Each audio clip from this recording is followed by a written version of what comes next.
Hello my dear students and friends, good morning to all of you. Now welcome to my YouTube channel Target Physics at a Glance. आज जैसा कि आप सबों को पता होगा कि हाथ पैर रहते हुए भी, गाड़ी वाहन रहते हुए भी सभी को अपने घर में एक कैदी के जैसा रहना पड़ रहा है। इसे विषम परिस्थिति ही कहा जा सकता है। ये प्राकृतिक आपदा है जिससे पूरा देश ही नहीं बल्कि विश्व ग्रसित है। इस महामारी की स्थिति में मैं आप लोगों को कुछ संदेश देना चाहता हूँ। जहाँ हो जैसे हो खुश रहना मेरे प्यारे छात्रों एवं छात्राओं, क्योंकि इस विकट परिस्थिति में तुम्हारा मिलना नहीं, तुम्हारा होना ज़रूरी है। That is stay home, safe life and take care. जान है तो जहान है। कुछ विद्यार्थी पढ़ाई को लेकर काफ़ी चिंतित है ना, होना भी चाहिए। लेकिन मैं ज़्यादा तो कुछ नहीं, इतना तो ज़रूर कहना चाहूँगा कि सबसे पहले आप सेफ रहें, दूसरे को सेफ रहने का सलाह दें और बचें। जीवन के बाद ही पढ़ाई है, फिर भी पढ़ना भी है। घर में ही रह के पढ़ेंगे तो ज़्यादा टेंशन लेने को नहीं और न किसी को देने को। मैं एक शायरी के माध्यम से आप लोगों को प्रेरित करना चाहता हूँ, ज़रा ध्यान से सुनेंगे।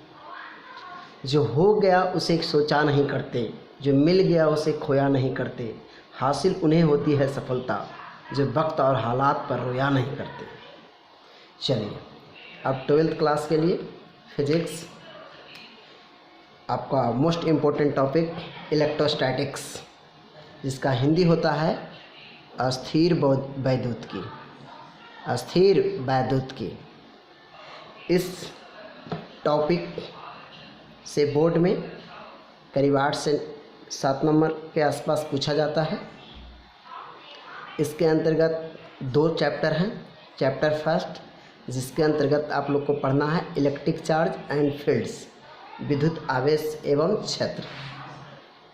और सेकेंड जो टॉपिक है, चैप्टर है, उसमें पढ़ना है इलेक्ट्रोस्टैटिक पोटेंशियल एंड कैपेसिटेंस, अर्थात अस्थिर वैद्युत विभव तथा धारिता।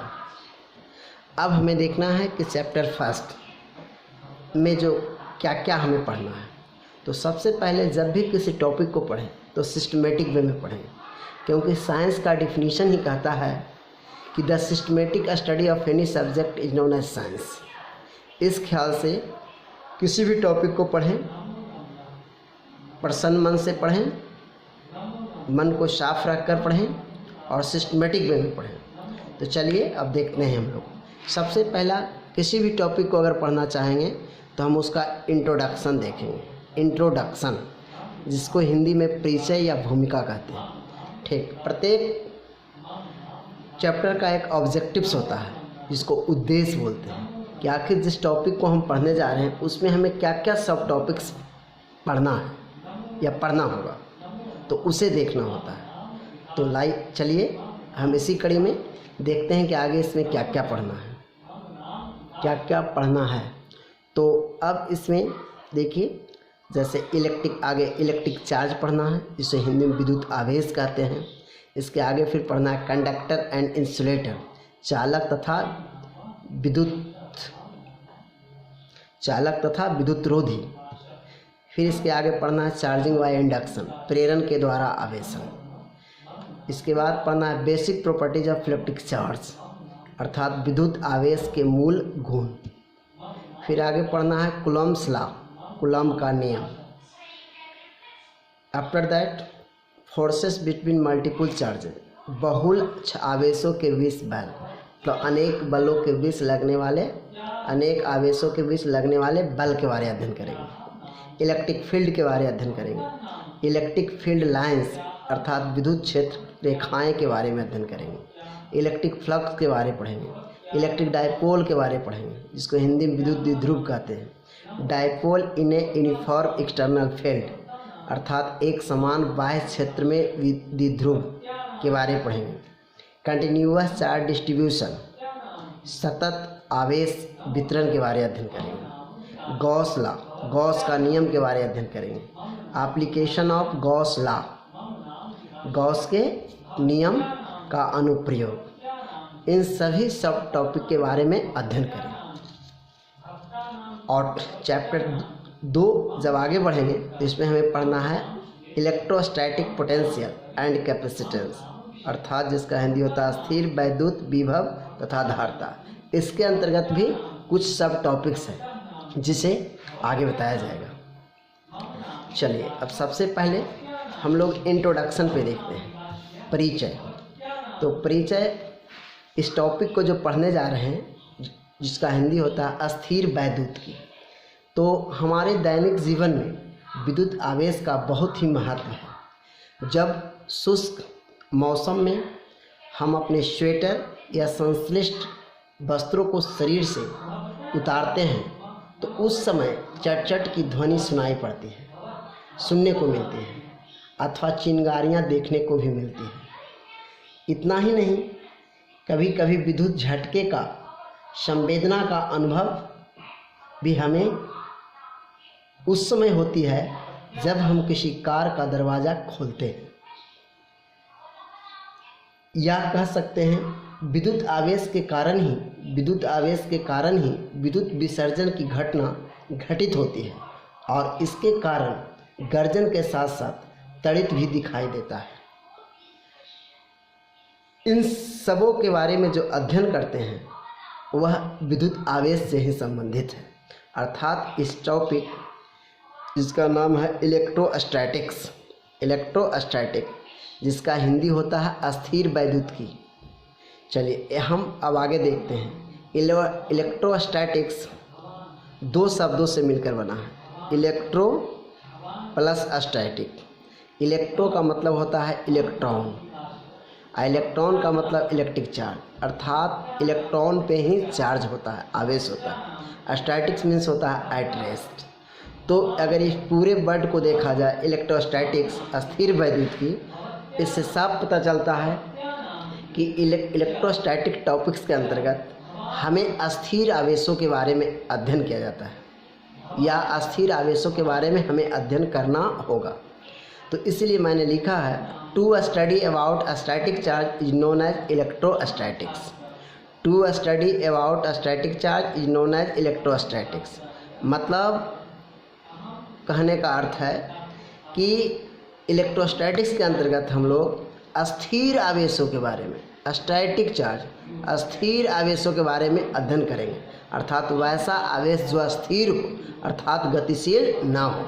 वही अगर हम आगे की बात करते हैं, अगर करंट इलेक्ट्रिसिटी पढ़ेंगे तो वहाँ हम लोग गतिशील आवेशों के बारे में अध्ययन करेंगे जो आगे पढ़ेंगे। इसी को अगर दूसरे शब्दों में कहा जाए तो आप कह सकते हैं the part of physics in which we study about electric forces, electric fields and electric potential due to charges at rest is known as electrostatics. अगर इसका हिंदी देखेंगे तो आप कह सकते हैं कि इलेक्ट्रोस्टैटिक्स जो है भौतिकी का ही एक पार्ट है, भाग है, पन्ना है, पेज है, अध्याय है। अगर सीधा सीधी स्ट्रेट वे में अगर इसका हिंदी किया जाए तो आप कह सकते हैं भौतिकी का वैसा भाग जिसमें हम लोग अस्थिर आवेशों के कारण विद्युत बल, विद्युत क्षेत्र तथा विद्युत विभवों के बारे में अध्ययन करते हैं, इलेक्ट्रोस्टैटिक्स कहलाता है। तो आप लोग समझ गए होंगे जो टर्म्स इसमें देखने को मिला या सुनने को मिला उसके बारे में आप अध्ययन करेंगे, जैसे इलेक्ट्रिक फोर्स हो गया, इलेक्ट्रिक फील्ड्स हो गया, इलेक्ट्रिक पोटेंशियल हो गया, सभी के बारे में आप अध्ययन करेंगे। चलिए अब इसके बाद आगे देखते हैं। कुछ मैंने लिखा है एप्लीकेशन ऑफ इलेक्ट्रोस्टैटिक्स, यानी अस्थिर वैद्युतिकी का अनुप्रयोग, अर्थात जिस टॉपिक को आप पढ़ रहे हैं तो आपके मन में स्वाभाविक है कि प्रश्न उठता होगा कि आखिर इलेक्ट्रोस्टैटिक का क्या अनुप्रयोग है। तो इसका बहुत सारे अनुप्रयोग हैं, अनेक प्रकार के युक्तियाँ अस्थिर वैद्युतिकी के सिद्धांत पर कार्य करता है, जैसे माइक्रोफोन, रेडियो, टेलीविज़न, कंप्यूटर आदि में कैपेसिटर्स का प्रयोग किया जाता है, जो इलेक्ट्रोस्टैटिक के सिद्धांत पर ही आधारित है। यह हो गया फोटोकॉपी या फोटोकॉपियर मशीन, बांडीग्राफ जनरेटर। ये सभी के सभी युक्तियाँ इलेक्ट्रोस्टैटिक के सिद्धांत पर कार्य करती हैं। चलिए, तो ये सब इंट्रोडक्शन है। अब हम आगे पहुँचते हैं इलेक्ट्रिक चार्ज। इलेक्ट्रिक चार्ज क्या है? विद्युत आवेश। चलिए, इसको हम ऐसे समझेंगे। आपने 11th क्लास में ग्रेविटेशन टॉपिक पढ़ा होगा, गुरुत्वाकर्षण। उसमें आपने पढ़ा होगा कि अगर कोई भी पदार्थ है या वस्तु है तो उसके पास द्रव्यमान होता है। तो उस द्रव्यमान के कारण आपने देखा है इस ब्रह्मांड का प्रत्येक दो कण एक दूसरे कण को अपनी ओर आकर्षित करता है, जिसे हम गुरुत्वाकर्षण बल कहते हैं। तो कभी कभी आपने देखा होगा या सुना होगा कि दो इलेक्ट्रॉन या दो प्रोटॉन एक दूसरे को विकर्षित करते हैं। तो यहाँ आपको सोचने पर मजबूर कर दे रहा होगा कि आखिर द्रव्यमान के कारण दो कण एक दूसरे को आकर्षित करता है, तो ये दो कण ऐसा देखने को मिल रहा है जो एक दूसरे को विकर्षित कर रहा है। इसका मतलब अवश्य ही उस द्रव्यमान के अलावे उस कण के पास कुछ अन्य गुण होगा। उस अन्य गुण को ही विद्युत आवेश कहते हैं। विद्युत आवेश कहते हैं, अर्थात कह सकते हैं किसी पदार्थ का वह गुण जिसके कारण दो कण एक दूसरे कण को विकर्षित करते हैं, विद्युत आवेश कहलाता है। तो ये थोड़ा डिटेल हो गया या डेप्थ कंसेप्ट हो गया। अगर एक साधारण भाषा में हम कहना चाहें तो मैंने लिख दिया है आपके सामने कि वैसा भौतिक राशि जिसके कारण किसी पदार्थ में विद्युत और इससे संबंधित प्रभाव उत्पन्न होता है उसे आवेश कहते हैं। कहने का मतलब हुआ कि इलेक्ट्रिक चार्ज भी एक भौतिक राशि है जिसके कारण किसी पदार्थ में विद्युत और इससे संबंधित एक प्रभाव उत्पन्न होता है, जिसे ही हम आवेश कहते हैं, अंग्रेजी में इलेक्ट्रिक चार्ज कहते हैं। इसे प्रायः क्यू, स्मॉल क्यू या कैपिटल क्यू से सूचित किया जाता है। गणितीय रूप में इसी को इस प्रकार परिभाषित किया जा सकता है, विद्युत धारा और समय के गुणनफल को विद्युत आवेश कहते हैं। तो दैट इज लिखा जा सकता है Q is equal to I into T, जहाँ Q जो है आवेश है, I जो है विद्युत धारा, T जो है समय। अब यहाँ मैंने लिखा है कुछ points P to R। P का मतलब पॉइंट्स, T से 2, R से रिमेंबर। मैंने कुछ ऐसे पॉइंट्स नीचे लिखा जा रहा है जिसे आपको याद रखना होगा। चलिए, तो अब देखते हैं वो पॉइंट कौन सा है। वो पॉइंट कौन सा है? तो पॉइंट कौन सा है? फर्स्ट पॉइंट हमने लिखा है विद्युत आवेश की उत्पत्ति मुख्यतः इलेक्ट्रॉन के त्याग या ग्रहण के कारण होता है। आखिर आपके मन में उस समय से प्रश्न उठ रहा होगा कि आखिर विद्युत आवेश आता कहाँ से, उसकी उत्पत्ति कैसे होती है ना, कैसे उत्पन्न होता है। तो चलिए, विद्युत आवेश की उत्पत्ति मुख्यतः इलेक्ट्रॉन के त्याग या ग्रहण के कारण होता है। आवेश की उत्पत्ति का श्रेय लगभग 600 ईस्वी पूर्व मिलेट्स के निवासी थेल्स को जाता है। यानी एक मिलेट्स का एक निवासी जिनका नाम थेल्स है, उन्हीं को आवेश की उत्पत्ति का श्रेय जाता है। तो ये हिस्टोरिकल बात है। चलिए, अब आगे देखते हैं इसके बाद क्या। थर्ड पॉइंट, अर्थात थेल्स ने यह पाया कि जब अंबर नामक पदार्थ को रेशम या बिजली के खाल, जिसको अंग्रेजी में फर बोलते हैं, पर रगड़ा जाता है तो उसमें कागज़ के छोटे छोटे टुकड़े को अथवा इसी के जैसे अन्य हल्की वस्तुओं को आकर्षित करने का गुण आ जाता है। इससे स्पष्ट होता है कि अंबर और रेशम पर आवेश की उत्पत्ति होती है और इन दोनों पर आवेश की उत्पत्ति रगड़ने के कारण होता है, जिसके कारण इसे घर्षण विद्युत कहते हैं। यानी कहने का मतलब हुआ कि थेल साहब ने ऐसा पाया कि उन्होंने देखा कि उन्होंने प्रेक्षण किया कि जब अंबर नामक पदार्थ को रेशम अथवा बिल्ली के खाल पर अगर रगड़ा जाता है तो वह दोनों आवेशित हो जाता है, जिसके वजह से वह अन्य छोटी छोटी टुकड़ों को अपनी ओर क्या करता है, आकर्षित करता है।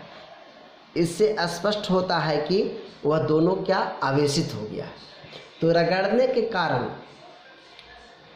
और इन दोनों पर आवेश की उत्पत्ति रगड़ने के कारण होता है, जिसके कारण इसे घर्षण विद्युत भी कहते हैं। क्योंकि पहले से वह आवेशित नहीं था, लेकिन जब उसे रगड़ा गया तो वह आवेशित हो गया। तो जब रगड़ने पर जब वह आवेशित हो गया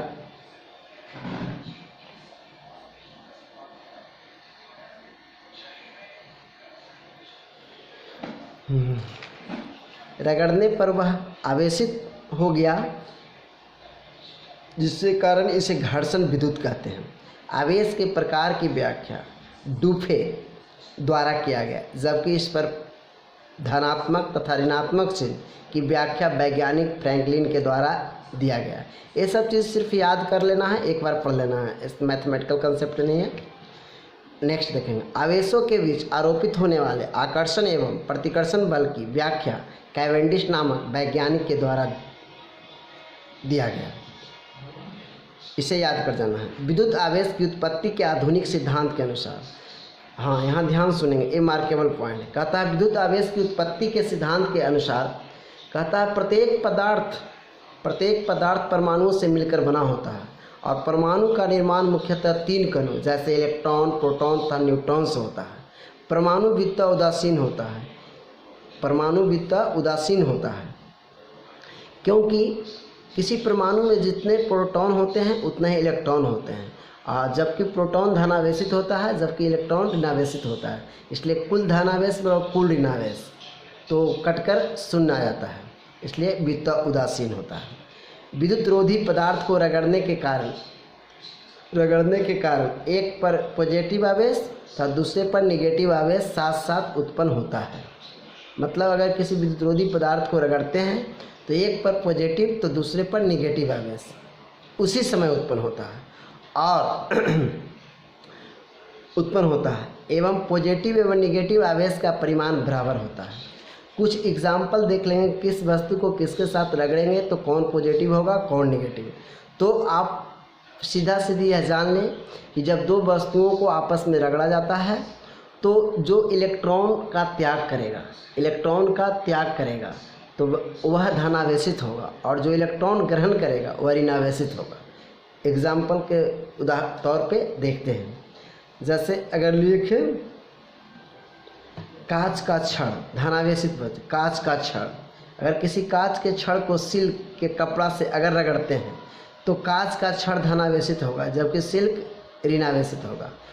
फिर बिल्ली की खाल को अगर एवोनाइट की छड़ से अगर रगड़ते हैं तो बिल्ली की खाल धनावेशित होगा और एवोनाइट क्या होगा, ऋणावेशित होगा।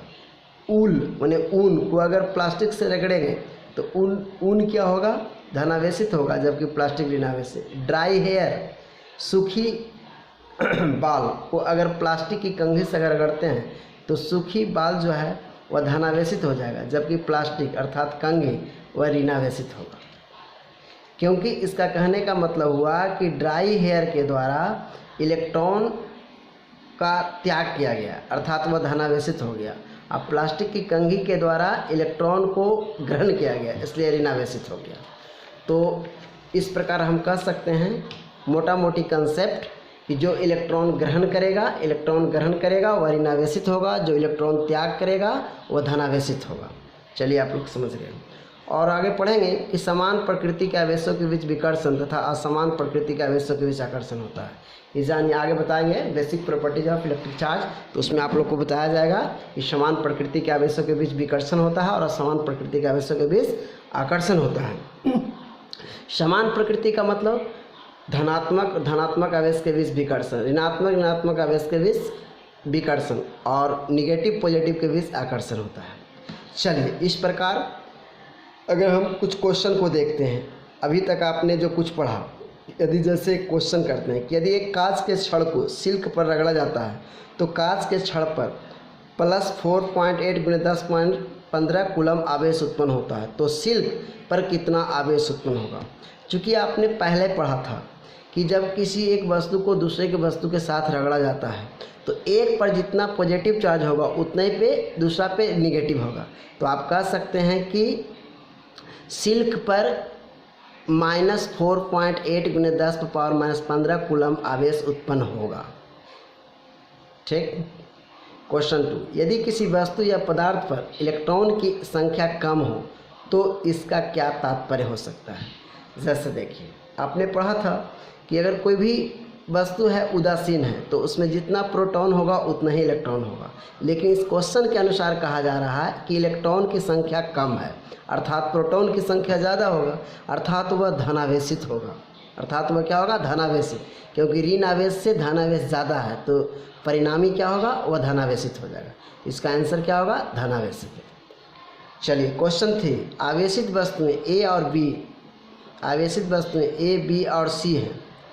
यदि ए तथा बी के बीच प्रतिकर्षण बल तथा ए तथा सी के बीच आकर्षण बल उत्पन्न होता है तो बी और सी के बीच कौन सा या कैसे बल उत्पन्न होगा। यहाँ समझना है आपको। समझना क्या है कि ए और बी क्या है, ए बी और सी तीन वस्तुएं हैं। ए तथा बी के बीच प्रतिकर्षण बल लगता है, तो ए और बी के बीच प्रतिकर्षण लगता है। इसका दो बात हो सकता है, या तो दोनों पॉजिटिव होगा या दोनों निगेटिव होगा। लेकिन ए तथा सी के बीच आकर्षण बल उत्पन्न होता है, इसका मतलब है कि एक पॉजिटिव तो दूसरा निगेटिव होगा। तो मान लिया जाए कि अगर ए पॉजिटिव है तो सी निगेटिव होगा, तो आकर्षण होगा। तो अगर यहाँ देखते हैं ए पॉजिटिव तो बी क्या होगा, बी भी पॉजिटिव होगा। तो इस प्रकार आप कह सकते हैं कि इसको ऐसे देखिए, पेज पे समझकर, रुकिए समझाते हैं, अलग पेपर लेके समझाते हैं। इसमें पेपर पे समझिए कहीं पे आप।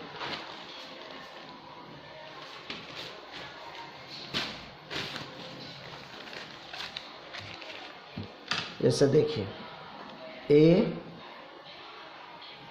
एंड बी दोनों के बीच क्या होता है, क्वेश्चन के अनुसार ए तथा बी के बीच प्रतिकर्षण, रिपल्सन होता है, यानी विकर्षण। और बी और सी के बीच, बी एंड सी के बीच नहीं, कहता है किसके बीच, ए तथा सी, ए एंड सी के बीच क्या होता है, आकर्षण होता है। इसका मतलब यहाँ देखिए, अगर ए को हम पॉजिटिव मानते हैं तो बी भी क्या होगा, पॉजिटिव होगा, तब क्या होगा, रिपल्सन होगा।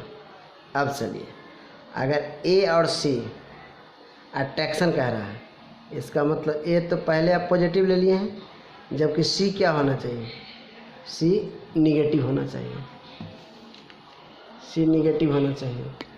बैटरी डिस्चार्ज हो गया।